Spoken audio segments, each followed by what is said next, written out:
وآل محمد صلوات اللہم صلی علی محمد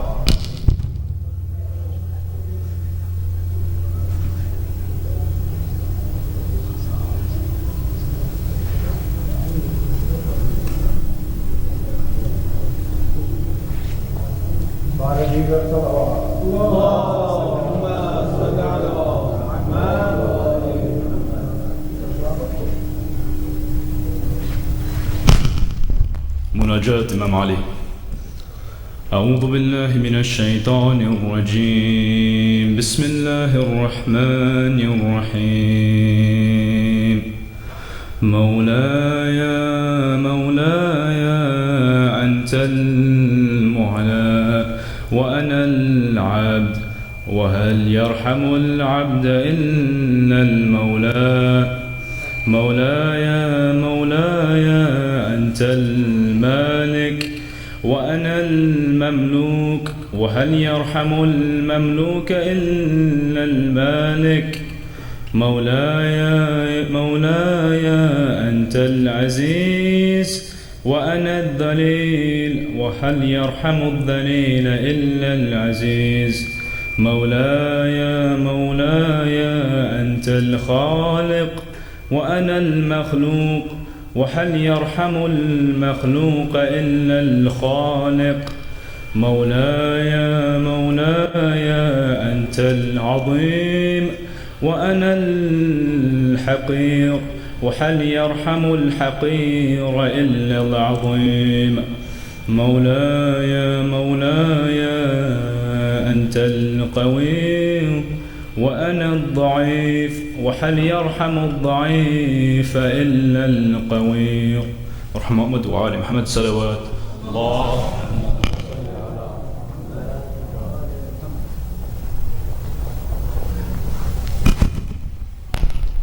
شجاع حسین السلام پیش کریں. شجاع حسین پر محمد وآل محمد صلوات ما صلی علی محمد وآل پر محمد وآل محمد صلوات.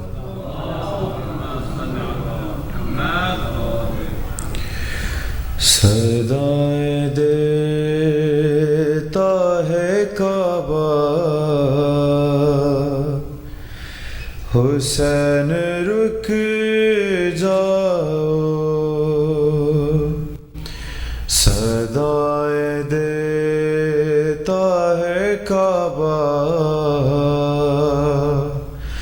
حسین رک جاؤ نہ بدلو حج کا ارادہ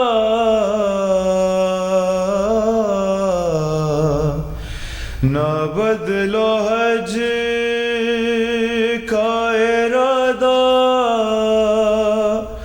حسین رک جاؤ حسین رک جاؤ کریں گے جشن کے یوم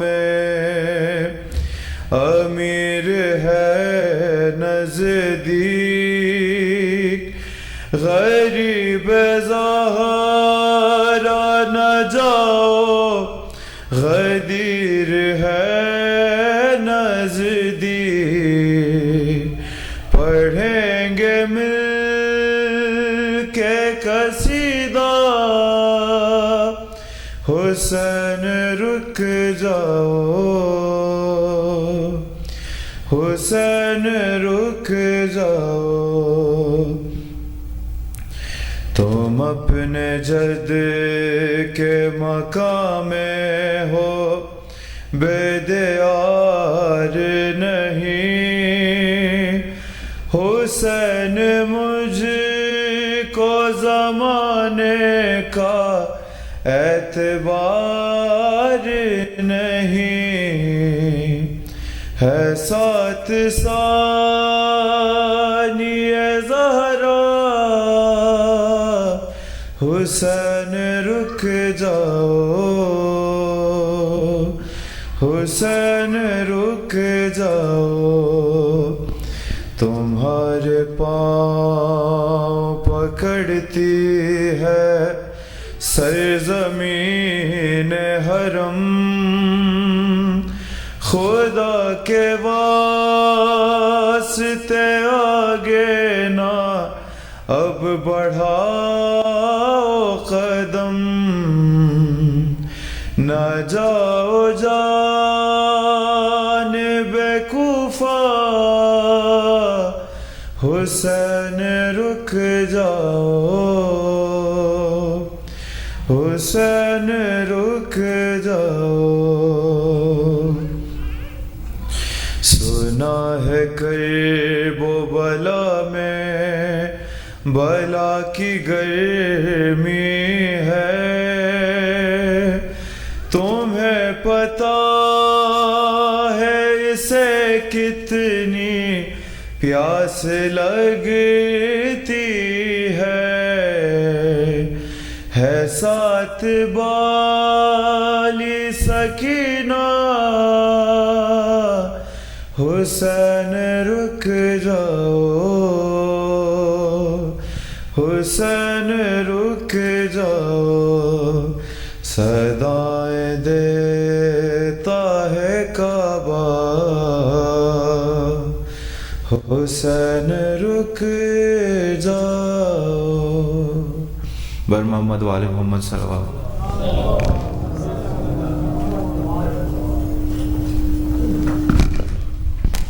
I just want to let you know we have a dua iftitah after the iftar today about 8:45 maybe. Now I like to request Maulana Sheikh Jalil to come to the member please. Bar Muhammad wa Ali Muhammad sallallahu. I like to request everybody come forward. The more people coming behind you. Baradigar salawat.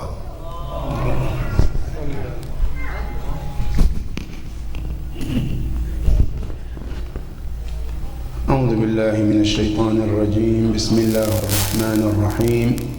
الحمد لله رب العالمين، ثم الصلاة والسلام على أشرف الأنبياء والمرسلين، سيدي وحبيبي ونور قلبي، طب القلوب ودوائها وعافية الأبدان وشفائها ونور الأبصار وضيائها أبي القاسم محمد.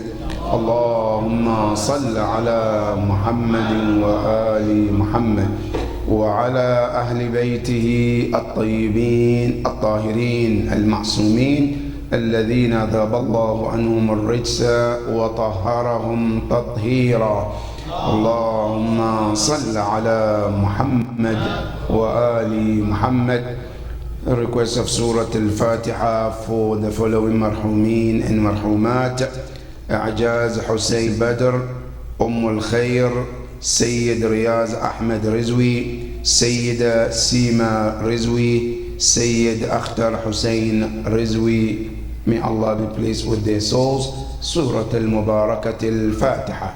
Bismillah ar-Rahman ar-Rahim. Alhamdulillahi Rabbil Alameen. الرحمن الرحيم مالك يوم الدين إياك نعبد وإياك نستعين اهدنا الصراط المستقيم صراط الذين أنعمت عليهم غير المغضوب عليهم ولا الضالين. بسم الله الرحمن الرحيم. قل هو الله أحد الله الصمد لم يلد ولم يولد ولم يكن له كفوا أحد. بسم الله الرحمن الرحيم. قل هو الله أحد الله الصمد لم يلد ولم يولد ولم يكن له كفوا أحد. بسم الله الرحمن الرحيم. قل هو الله أحد الله الصمد لم يلد ولم يولد ولم يكن له كفوا أحد. Also for your marhumin and marhumat, may Allah be pleased with all of them. Surah Al-Mubarakat Al-Fatiha. بسم الله الرحمن الرحيم. الحمد لله رب العالمين الرحمن الرحيم مالك يوم الدين إياك نعبد وإياك نستعين اهدنا الصراط المستقيم صراط الذين أنعمت عليهم غير المغضوب عليهم ولا الضالين. بسم الله الرحمن الرحيم. قل هو الله أحد الله الصمد لم يلد ولم يولد ولم يكن له كفوا أحد. بسم الله الرحمن الرحيم. قل هو الله أحد الله الصمد لم يلد ولم يولد ولم يكن له كفوا أحد. بسم الله الرحمن الرحيم. قل هو الله أحد الله الصمد لم يلد ولم يولد ولم يكن له كفوا أحد. صدق الله العلي العظيم.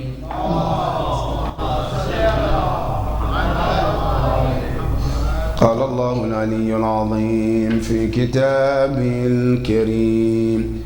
بسم الله الرحمن الرحيم. فخرج منها خائفا يترقب قال رب نجني من القوم الظالمين. ولما توجه تلقاء مدين قال عسى ربي أن يهديني سواء السبيل. صدق الله العلي العظيم. اللهم صل على محمد وآل محمد. One of the lessons that we can learn from the story of Nabi Allah Musa is to learn the pattern between awliya Allah subhanahu wa ta'ala. Awliya Allah, the most beloved ones of Allah, whether it's a male or female, they all, in every situation, they turn to Allah subhanahu wa ta'ala.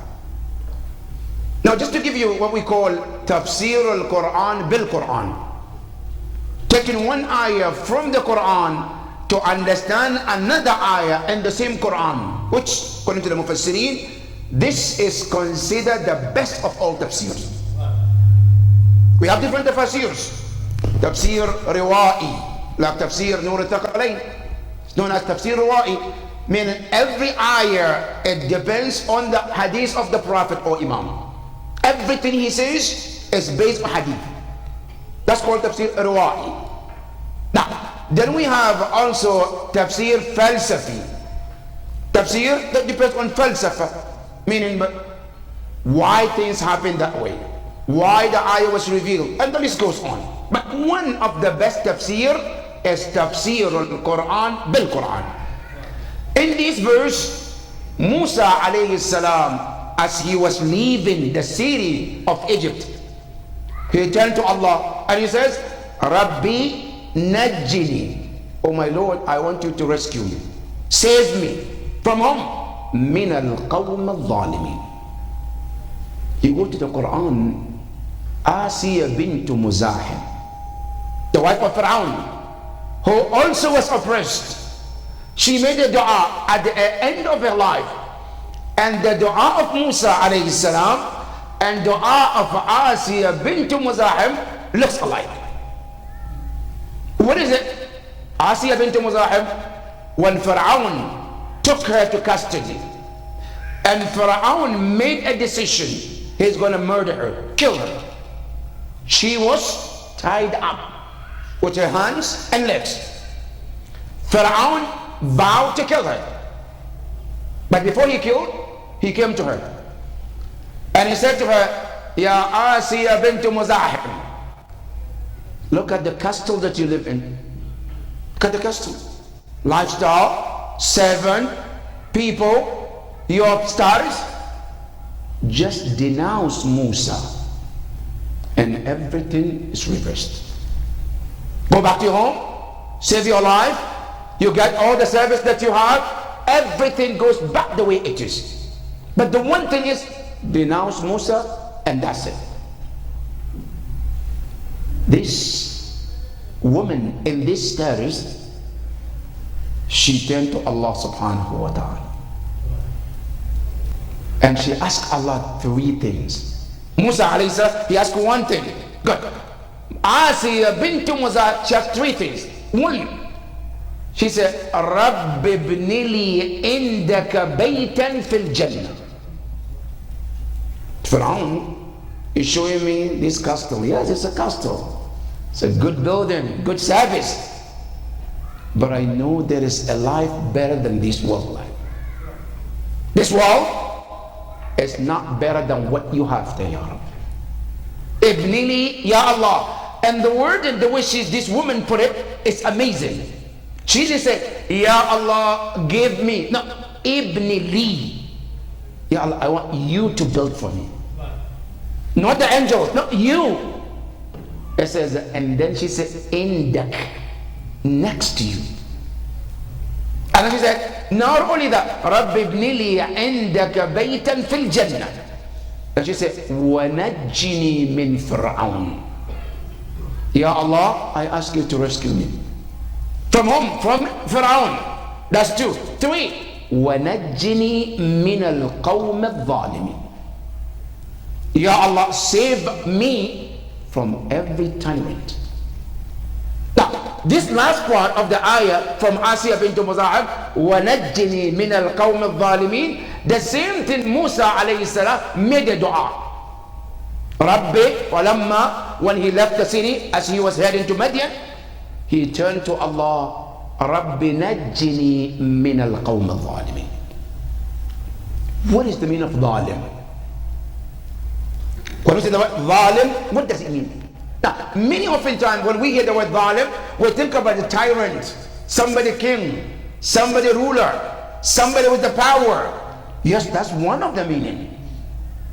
But zalim can be someone who is not a king. Now, but before you understand, what is the meaning of dhulm? When we say the word dhulm, a zalim, the word is derived from the word dhulm. A dhulm, what does it mean? A dhulm has different definition from our scholars. Definition number one, they say الظلم عدم وضع الشيء في محله. Not putting things where they belong to. It's called dhulm. Something deserves to be this place, I change it. That's called dhulm, and literally in Arabic. That's definition number one. Good. Number two, they said الظلم بمعنى عدم إعطاء ذي حق حقه. Not giving someone who deserves certain right, not giving them, is called dhulm. I'm a teacher. I have two students. I give them the paper to write this test or exams. Right? One student wrote every question correct answers, but then I still give them C. That's the dhulm. Because if he write every answer correctly, he deserves what? A plus. Now, I decided to give him a C plus. C. That's called dhulm. Because he deserves something which I didn't give it to him. That's called dhulm. Now, in Islam, what we say of dhulm, meaning somebody deserves something. I know they deserve it, but I refuse to give them what they deserve. That's called dhulm. Now, this dhulm can be applicable in any stage of life. I don't have to be ruler to be zalim. I can be an ordinary person, but I'm zalim. What is it? Example. This happens a lot in our family relationships. I married a woman. Before the marriage, there is something called mahar. Dowry, I have to pay. I accept. We both agree. Sometimes it's written, sometimes it's verbal. Right? A year passed, I didn't pay. 2 years passed, I didn't pay. 10 years, I didn't pay. Now, down the road, things didn't work out. Good. The marriage is going to divorce. Then I said, no, I don't agree this dowry anyway. Now I'm finding a way not to pay. That's the dhulm. Because in Islam, a dowry, a mahar, is the haq of a woman. Once you agreed to pay it, it becomes haq haq on your neck, even Yawm al-Qiyamah you will pay. That's why it's mentioned in fiqh, when a person dies, right, and he owed someone, right, before anything is divided among their and hers, you have to take huquq al-ibad first. One of the huquq al-ibad is a dowry. If a woman have never received her dowry, but during the marriage, 60 years you're living together with her, 80 years you live together, but you haven't paid the dowry, when the day the man dies, the children cannot divide the money or anything that the father left unless they take the haqq of the woman and give her first. Unless if she comes and say, I forgive him. That's a different story. Then you don't have to worry about it. But if she didn't say that I forgive, that haqq is wajib to pay it, even after death. Good. Now this dowry, if I don't want to pay it because it's too much, or because now we're having some differences, not paying it is considered dhulm, and the man who refused to pay it is considered zalim. So zalim is not about being somebody who is what? A king, a most powerful person. No, no. You can be walking in our neighborhood and you're zalim. Good. Not only that, a father can be a zalim, a child can be zalim, a husband can be a zalim, a wife can be zalim. When I know the right of my wife, or I know the right of my husband, or I know the right of my father, and I fail to do it, that's called dhulm. So dhulm is not just for kings, it's not only for tyrants. No, a dhulm, when you take anyone's right, from the smallest being to the greatest being, is considered dhulm in Islam. That is number one. Number two, Musa alayhi salam, when he left Egypt, Quran says, وَلَمَّا تَوَجَّهَ تِلْقَاءَ مَدْيَنَ, when he decided to leave Egypt because of his safety, because Pharaoh is looking for him to kill, Musa alayhi salam knew to go to a city called Madian. Where's Madian? Madian was a city of another prophet called Nabi Allah Shu'aib. Shu'aib was one of the prophets. And here there is something very important to know, and that is, at the time of Musa, you know, there were many prophets working under one messenger. Shu'aib was one of them. Harun was one of them. But Harun and Musa and Shu'aib, they all together, but they have different titles. Shu'aib was a prophet, not a messenger. Harun was a prophet, not a messenger. Musa was the messenger. Now question, what is the difference between messenger and the prophet? In Islam, you can have multiple prophets in one time, but you cannot have more than one messenger at a time. What's the difference between prophet and messenger?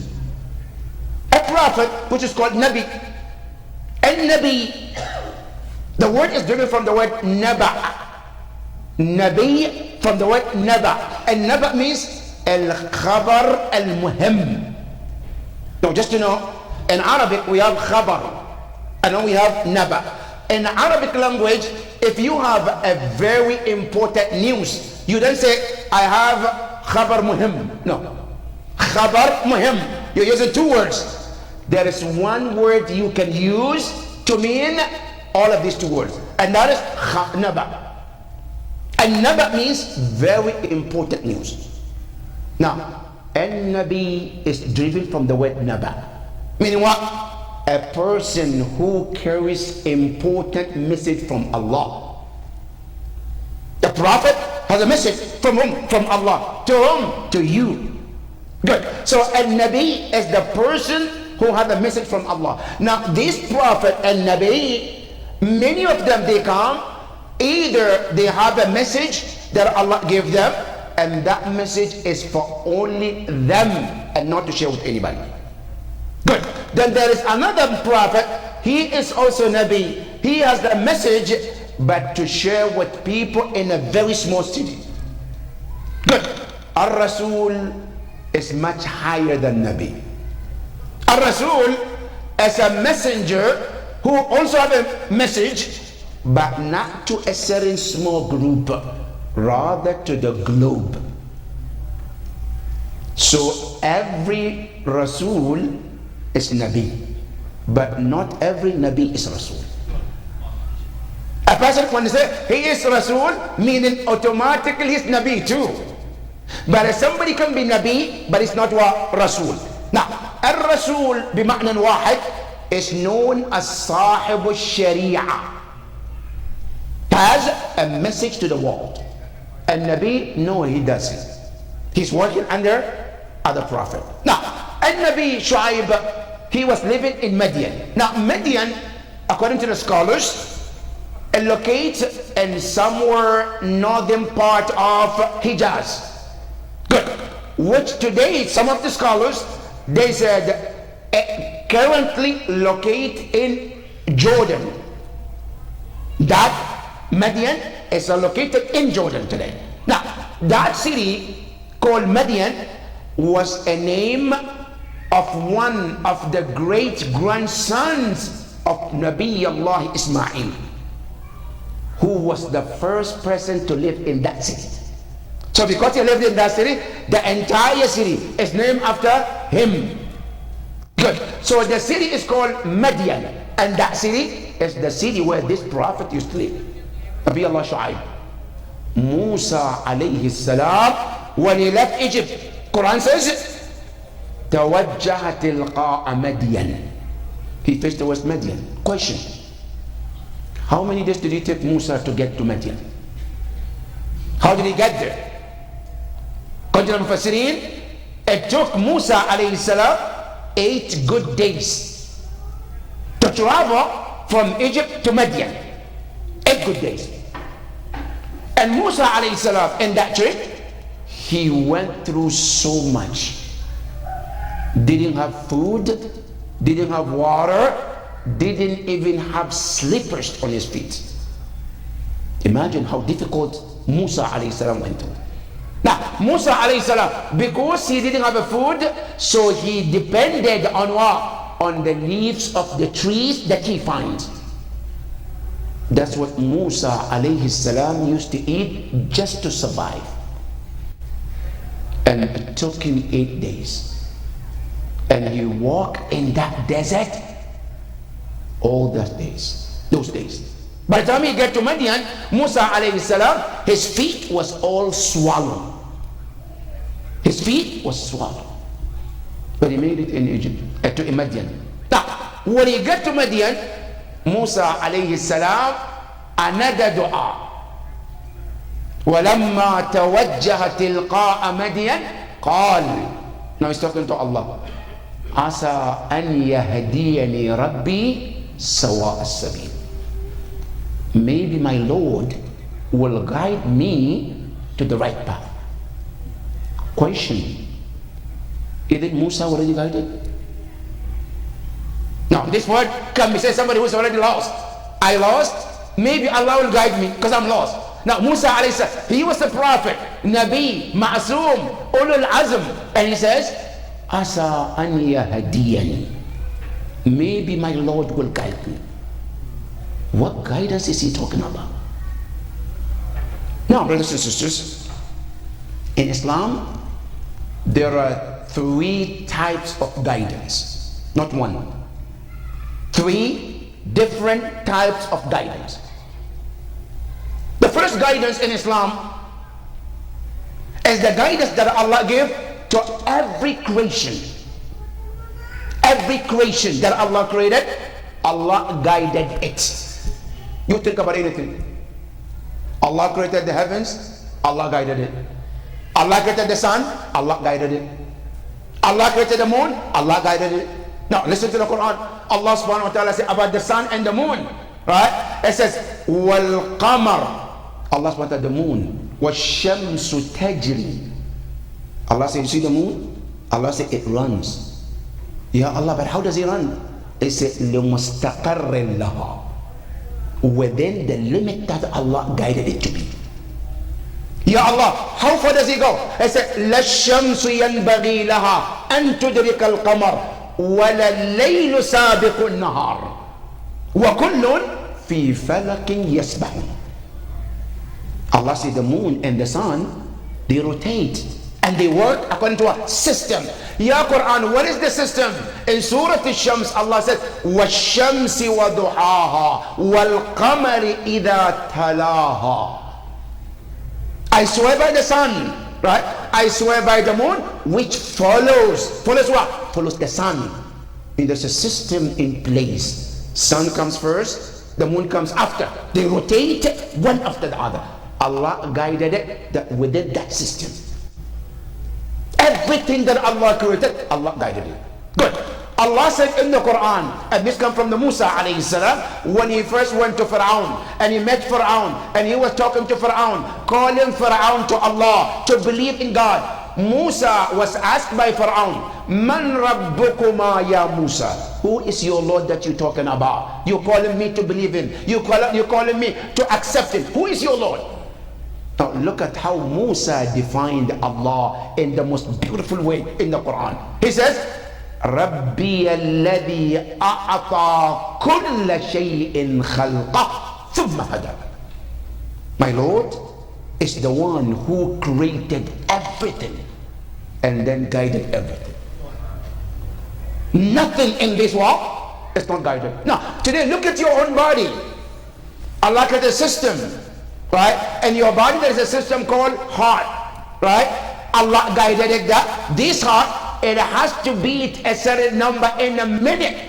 If it beat more, it's a trouble. If it beat less, it's a trouble. Because Allah guided it to beat this number so that the circulation of blood can go within your body so that the body can function the way Allah created it to function. That's a system. Now, you have cells in your body that Allah created. They're working. And these cells, they work as a community. If one cell go wrong, the whole body can feel it. That's the system Allah created. And they're working within the guidance of Allah subhanahu wa ta'ala. And nobody can control it except Allah. Even you and myself, you cannot control it. Today, if you think you have a power, tell your heart, honey, stop. Tell it, order, it's my heart. Tell it to stop. See if you're going to listen to you. It's my heart, but I don't control it. Now, but let Allah tells it, stop. What do you do or not? Now, that tells you there is a control. The heart is working for someone. There is a system in place which is under the care of Allah subhanahu wa ta'ala. That is called Al-Hidayat Dimniya. Allah created everything and within it is guided. That's number one. Number two, and it's called Al-Hidayat Takwiniya, Al-Hidayat Tashri'iyya. Allah subhanahu wa ta'ala guide. Human being, we have these two, Hidayat Takwini and Hidayat Tashri'i. Al-Hidayat Takwini, within your fitrah, Allah already guided you. It's a guidance from Allah from day one. Within your heart, there is a guidance. Allah tells you that you as a human being, you have to surrender to a power called God. This heart, this fitrah is created to bow and worship a creator who is above everything. Now, who is that creator? That's where sometimes we get lost. Some people think that creator is called a cow. Some people think that creator is called what? An animal. Some people think that God is called what? An idol. Some people think that God is called Jesus. But at some point, every soul come to an agreement that my fitrah tells me I have to worship something. And this is where Quran comes in and tells you, because of this fitrah, nobody can ever tell you I don't worship anything. That's not a true thing. No being can live and survive and not worship anything. Even the person who tells you, I'm atheist, I'm agnostic, I'm not believing in God, they have something they have to worship. And that is what? Their own desires. And Quran says, أَفَرَأَيْتَ مَنِ اتَّخَذَ إِلَهَهُ هَوَىٰ أَفَأَنْتَ تَكُونَ عَلَيْهِ دَلِيلًا. Do you see the person who took their desire to be their God? Now he might not have a God outside that he bowed down, who did sujood for, or slaughter something for that God. But at least within himself, his shahawat, his desire is his God. You cannot leave that. That's called hidayah taqwiniyah. Good. Then there is hidayah tashri'iyah, where Allah subhanahu wa ta'ala guide from the outside. And that is where the job of the prophets comes in. That's where the job of what? Al-Quran comes in. That is the job of Ahlul Bayt comes in. Ahlul Bayt alayhim salam were sent to guide us. Quran was sent for guidance. Allah subhanahu wa ta'ala says, Alif Lam Mim, Dhalika al-kitabu la rayba fih, Hudan lil-muttaqeen. This book is the guidance. Good. Rasulullah, are you a guide too? Yes. Allah says, Surah Yasin, Yasin wal Quran al Hakim, innaka lamina al mursalin ala siratin mustaqim. In one ayah, wa innaka latahdi ila siratin aziz al hamid. The Prophet teaches and guides. Every prophet, Allah said, Allah guides. However, this guidance that come from Allah is two types. The guidance from Allah is two kinds. One, Allah does, the other one, Allah doesn't do it. Now, just to give you a practical example. Today, if I am to travel to Florida, I've never been to Florida, and I say, brother, I want to go to Florida. Can you help me to find my way to Florida? There are two ways you can guide me to Florida. One, you can tell, okay, do you have a car? Yes. I'm going to sit in your car with you, and we will drive to Florida. That's one way. I sit in the front seat, you drive, I tell you take 95 south all the way to Virginia, from Virginia to North Carolina, South Carolina, Georgia, and then you go to Florida. We get to Florida. There we go. This is the city of Florida, sunshining city. Enjoy. That's one guidance. Good. Another one, I tell you, you want to go to Florida? So yes. Take a paper and pen, write it down. You take 95 south, drive all the way to where? As you drive 95 south, don't take an exit, all the way as you drive, you hit this city, you hit that city, you hit this state, and that state, and that state, and finally you will get to where? You go to Florida. Two types of guidance. The first one, I sit in the car. The other one, I'm not going with you, but I'm going to tell you how to get there. Good.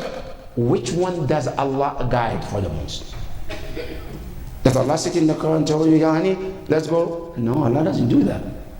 The second one is which Allah does. Which is what? To tell you, أيها الإنسان إنا هديناه السبيل إما شاكرا وإما كفورا. We will guide you to the path, but you have to make that trip on your own. It will show you how to get there, but the choice is yours. That is called al-hidayah tashri'iyya.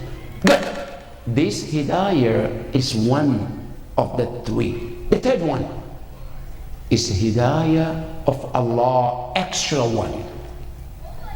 That is extra one. Now, the second one is gifted to everybody. When the Prophet comes, he comes for everybody. The Quran is for everyone. But the third one is for special people. The third guidance is not for everyone. Yes, it's open for everybody, but for those who have strived to get more. The Quran tells you, وَالَّذِينَ جَاهَدُوا فِينَا لَنَهْدِيَنَّهُمْ سُبُلَنَا. Those who strive more to get more guidance, Allah said we give them the guidance more from us. But you have to strive to get to that level.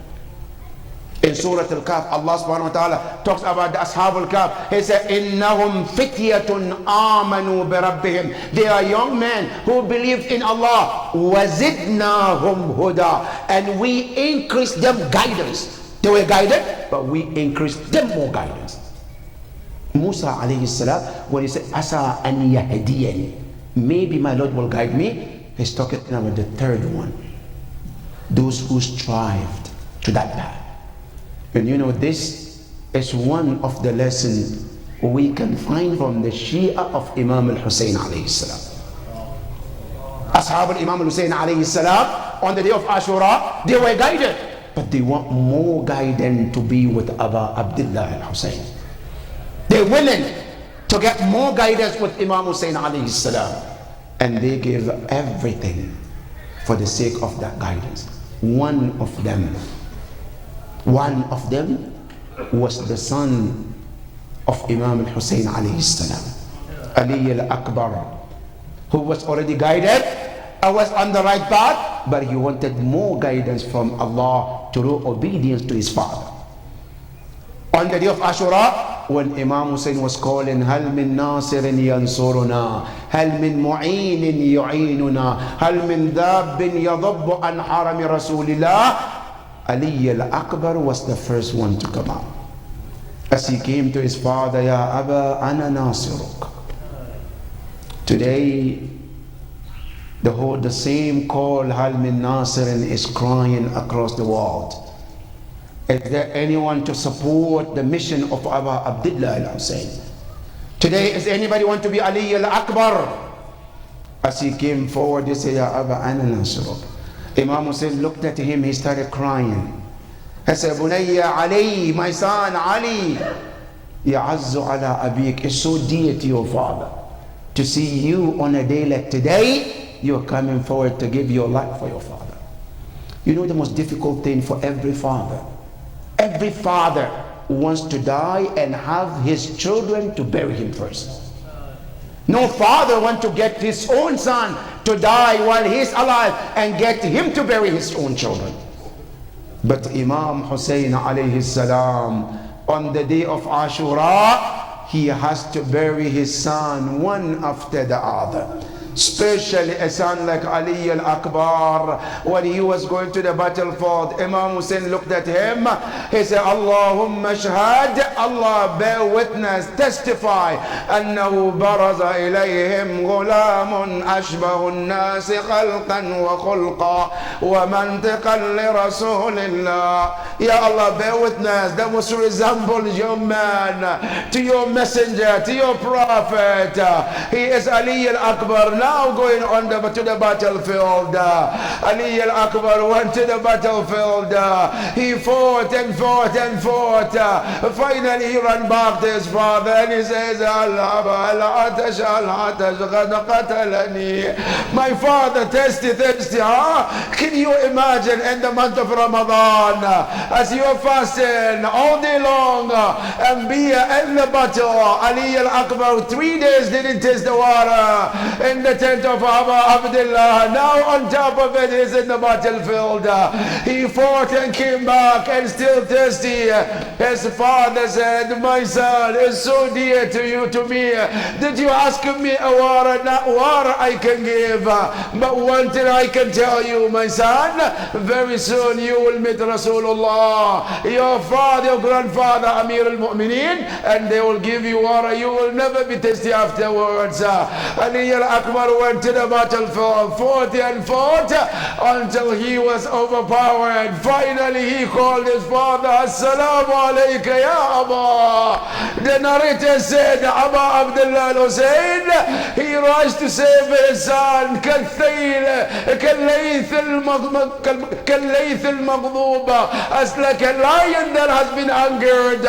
As he rushed towards he got to his son Ali al-Akbar. He was in his final moment.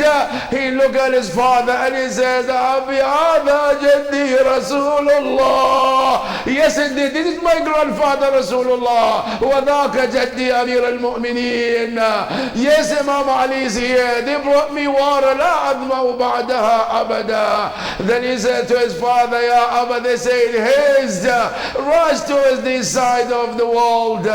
Finally Ali al-Akbar had his final breath.